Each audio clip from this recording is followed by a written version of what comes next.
Bonjour et bienvenue.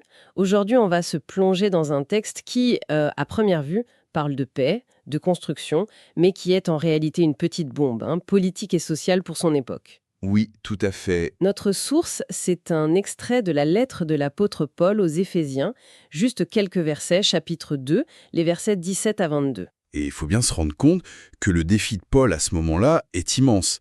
Il essaye de faire cohabiter dans une même communauté deux groupes qui pendant des siècles se sont au mieux ignorés, Au pire, méprisé, oui. au pire méprisés, exactement.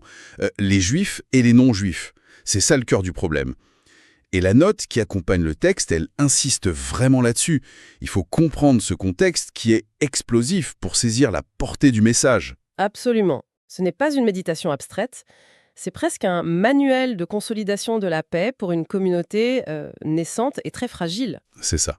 Notre mission, du coup, c'est de suivre son raisonnement pas à pas, de décortiquer un peu sa stratégie pour construire de l'unité là où il n'y avait que de la division. C'est une excellente façon de le présenter. Paul ici n'est pas juste un théologien, c'est un architecte social en fait. Et pour construire son argumentaire, il va utiliser une série de métaphores incroyablement puissantes. Comme des outils, un peu. Oui, comme des outils pour démonter un mur et bâtir quelque chose de complètement neuf à la place. On va voir qu'il avance de manière très méthodique. Alors allons-y. Première étape de son plan. Il commence avec les versets 17 et 18, en parlant de paix. Il dit « Il est venu annoncer la paix à vous qui étiez loin et à ceux qui étaient près ». Alors là, je dois avouer que cette distinction entre loin et près, ça me paraît un peu obscur. Oui, ça sonne comme un code secret. Qui visait-il exactement avec ces termes? Alors c'est un code, mais pour ses premiers lecteurs, c'était limpide. Ceux qui étaient près, c'était une façon bien connue de désigner le peuple juif. D'accord. Ils étaient considérés comme proches de Dieu, de par leur histoire, l'alliance, la loi. Ils étaient, si on veut, dans le cercle intérieur. Et les autres? Et par conséquent, vous qui étiez loin, c'était tous les autres. Les Grecs, les Romains, les Éphésiens à qui il écrit. En gros, les non-juifs, qu'on appelait les païens. Ah oui. Eux, ils étaient à l'extérieur. Séparés par un mur, pas seulement un mur théologique, mais aussi très concret, avec des règles sociales, des rituels qui les maintenaient vraiment à distance. Donc, quand Paul dit que le Christ annonce la paix aux deux groupes, on est loin de l'image d'une simple tranquillité d'esprit. C'est bien plus subversif. Subversif est le mot juste. La paix dont il parle ici, c'est la fin d'une ségrégation. C'est l'annonce que le mur de séparation est devenu obsolète. Il ne dit pas qu'il y a une paix pour un groupe et une autre pour l'autre. Non, surtout pas. C'est la même paix, unique, qui vient non pas ignorer la division, mais la pulvériser. C'est une déclaration radicale dingue. Le système de proches et de lointains, d'insiders et d'outsiders, c'est terminé. D'accord, mais une déclaration, ça reste des mots. Comment est-ce que ça devient concret? J'imagine qu'il doit expliquer le mécanisme derrière ça. Absolument, et c'est tout l'objet du verset 18. À travers lui, en effet, nous avons les uns et les autres accès auprès du Père par le même esprit. La clé, elle est là. Oui, il ne suffit pas de dire « le mur est tombé ». Il faut donner un nouveau chemin. Et ce chemin, c'est l'accès. Et je remarque qu'il insiste beaucoup sur les uns et les autres, par le même esprit. On dirait qu'il a peur qu'on ne comprenne pas bien à quel point cette unification est totale. Il y avait une résistance à cette idée à l'époque. Une résistance énorme. Pour beaucoup de croyants d'origine juive, l'idée que les non-juifs puissent entrer en relation avec Dieu sans passer par les rituels et la loi juive, c'était impensable. D'où le martelage. Voilà, c'est pour ça qu'il martèle l'idée d'égalité. Et ce mot « accès », il est incroyablement fort dans le texte original. Il n'évoque pas juste une porte ouverte, mais l'idée d'être personnellement introduit, comme si on était escorté dans la salle du trône d'un roi. Ah oui, c'est très différent. C'est un accès qui est accordé, pas juste disponible. Et ce privilège, qui était quasi royal, est maintenant offert à tout le monde, sans distinction, par le même canal. Il n'y a plus de fil VIP. Donc, si ce mur est détruit et que tout le monde a le même accès direct, ça doit changer radicalement le statut des gens, non? Leur sentiment d'appartenance. C'est ce qu'il aborde ensuite, j'imagine. C'est la conséquence logique, immédiate. Et c'est là qu'on arrive au verset 19. Paul tire la conclusion de ce qu'il vient de dire. Ainsi donc, vous n'êtes plus des étrangers, ni des résidents temporaires. Il utilise un vocabulaire politique, juridique, que tout le monde dans l'Empire romain comprenait parfaitement. C'est fascinant, ça. Il ne reste pas dans un registre purement spirituel. Il parle de citoyenneté, de de papier d'identité, en quelque sorte. Un étranger, un résident temporaire. Ce sont des statuts. Oui, avec des droits limités. Exactement. Un étranger, c'est quelqu'un qui n'est pas du pays. Un résident temporaire, c'est quelqu'un qui habite là, mais sans les pleins droits d'un citoyen. Il est toléré, mais il n'est pas chez lui. Et c'était le statut des non-juifs. C'était précisément leur statut par rapport au peuple de Dieu. Et Paul leur dit, boum, ce statut précaire, ce sentiment de ne jamais être vraiment à sa place, c'est du passé. Vous n'êtes plus des invités.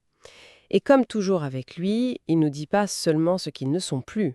Il leur donne une nouvelle carte d'identité. Et elle est double, en plus. Il enchaîne. Vous êtes au contraire concitoyens des saints Oui.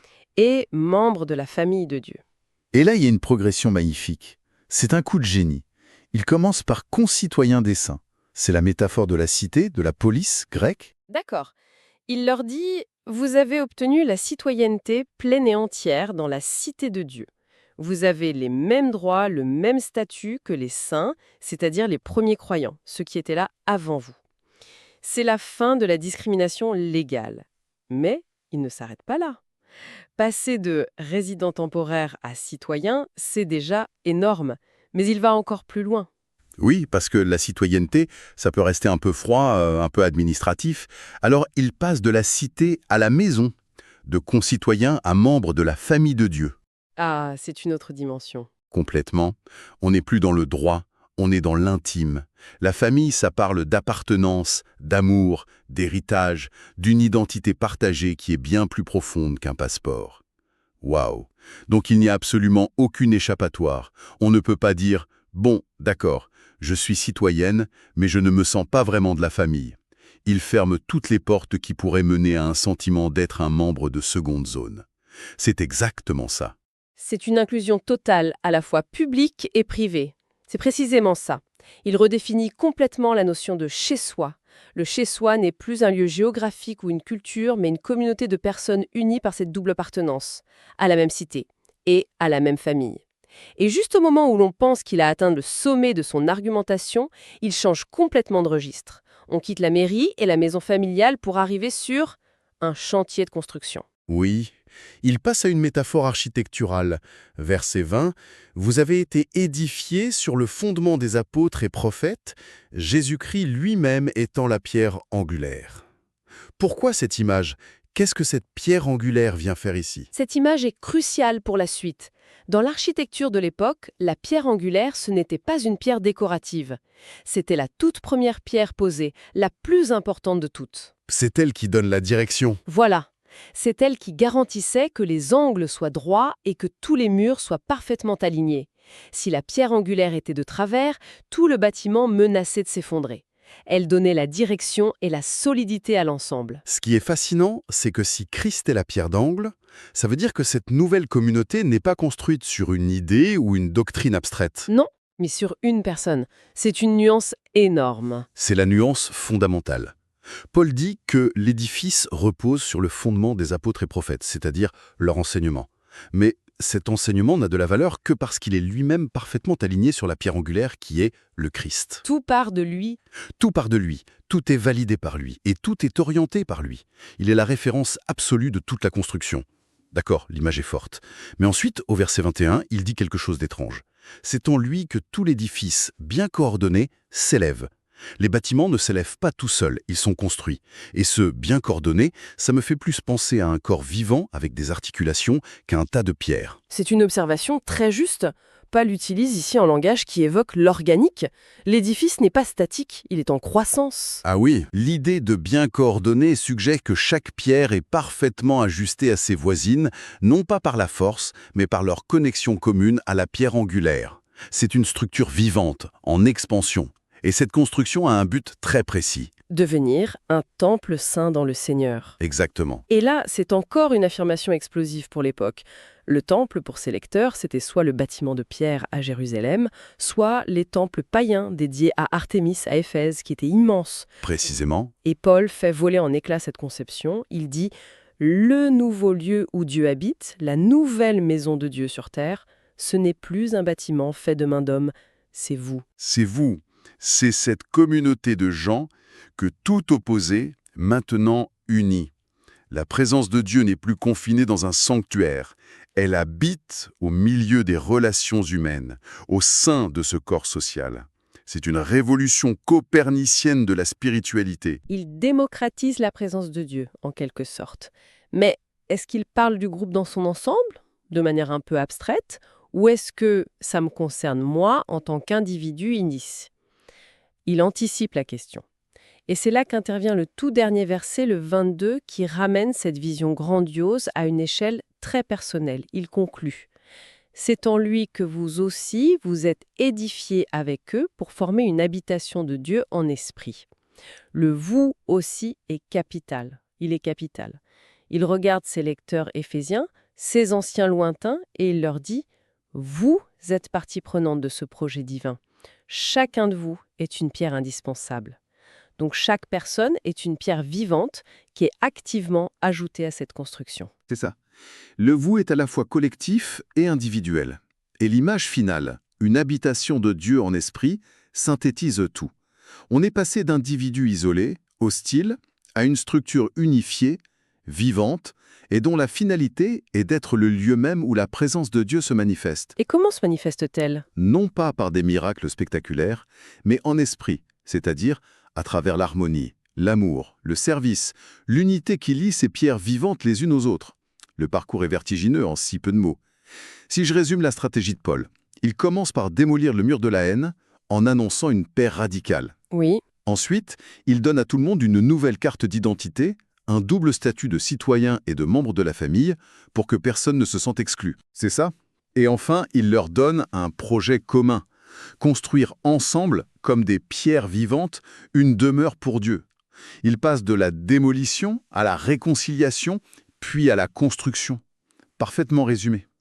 Et le fil rouge qui traverse et rend possible chacune de ces étapes, c'est cette petite expression qu'il répète sans cesse, en lui ou à travers lui.